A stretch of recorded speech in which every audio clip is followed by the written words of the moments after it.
New characters, cut locations, these are things that could have appeared in Poppy Playtime, but we never got to see them. And did you know that the final boss fight in Chapter 4 was supposed to look completely different from what we got?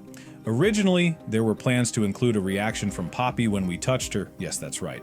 If we had accidentally or even intentionally touched her with our glove, she was meant to say a phrase. It could have been something like an exclamation or a comment, something to add to the interaction, but unfortunately this idea was never fully realized, and in the end, the only known phrase is, "ouch." This animation, complete with sound, had actually been planned for quite some time, even as early as when the character of Poppy was first introduced, which was back in Chapter 2. Despite this, the concept was never implemented into the final game. It seems pretty clear why this happened. Essentially, it was to prevent disruption of the dialogue, or more precisely, the monologue that Poppy would deliver.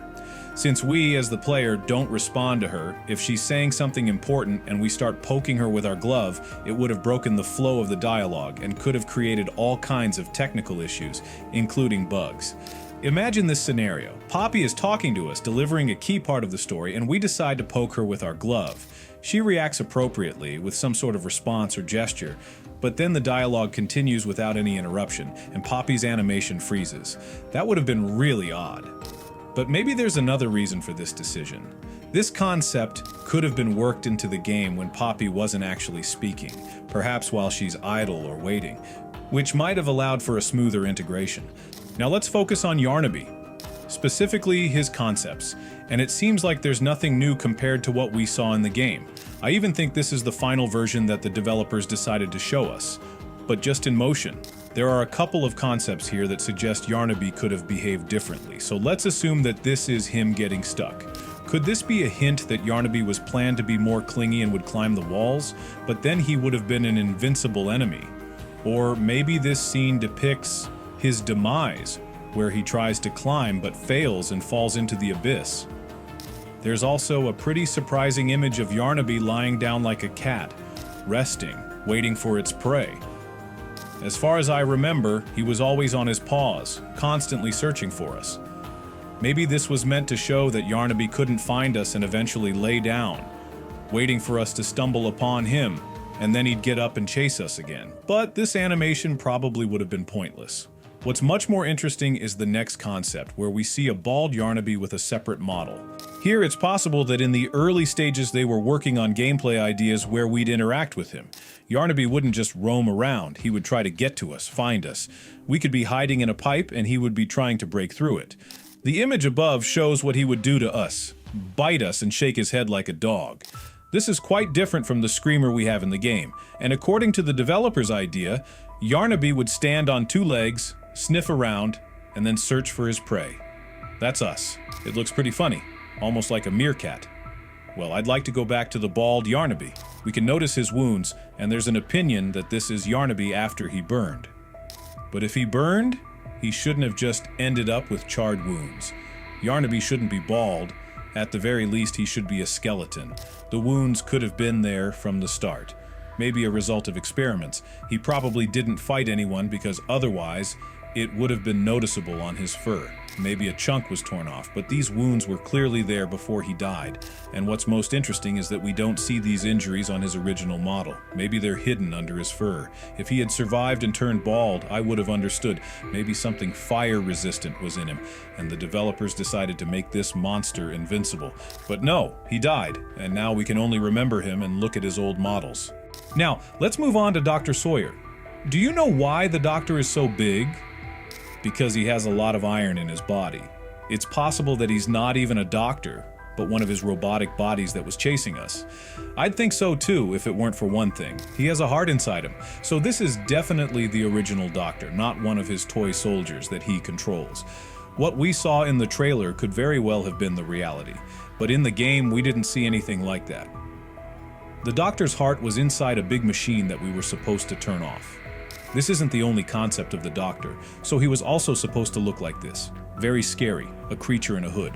By the way, this is a quite imposing image. Otherwise, they made the Doctor into some boring machine with a brain inside and left nothing interesting for the villain. Yes, maybe it would have been cliché to make the Doctor into this new monster, but it must be acknowledged that his designs are really cool. Especially the second to last one, where he's dressed in a doctor's coat. He would be about waist-high compared to the player, and this version is closer to what we saw in the trailer. I think this was the version they wanted to go with, as they showed him from different angles, and the resemblance is clear, or rather, to the eye. Well, let's remember the old image of the Doctor and move on to Doey.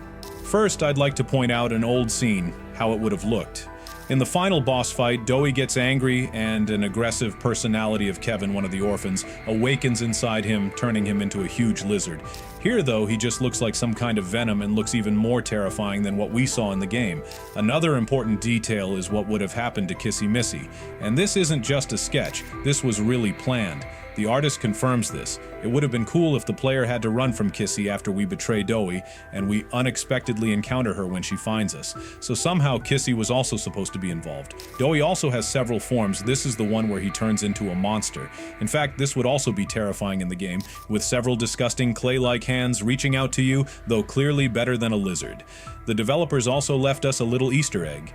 If you thought these guys were bad, there's another surprise waiting for you. Indeed, Doey is quite the prankster. I like the novelty, but for some players or viewers, Doey's madness wasn't that unexpected. After all, some have a mistrust of the character, and yes, in horrors, it usually gets confirmed. Now, take a look at the Easter egg in the game itself. In the 4th chapter, there's a lemon with eyes, and it also has its own concept. Moreover, the lemon only recently became popular because it was the easiest to find. But in other parts, it was just a regular lemon, and you could only find it using the free camera. And even then, it was pretty random since we didn't know about this lemon. In the 1st chapter, it's somewhere at the end, in the 2nd chapter, and in the 3rd chapter, it's in the school. It also appears in the 4th if we throw it. It will make a sound characteristic to it, but that's fine. If we stare at it for too long in the 1st chapter, it'll actually kill us and we'll get a message that says lemon. They say this is just a regular Easter egg in the form of a lemon and doesn't have any real meaning.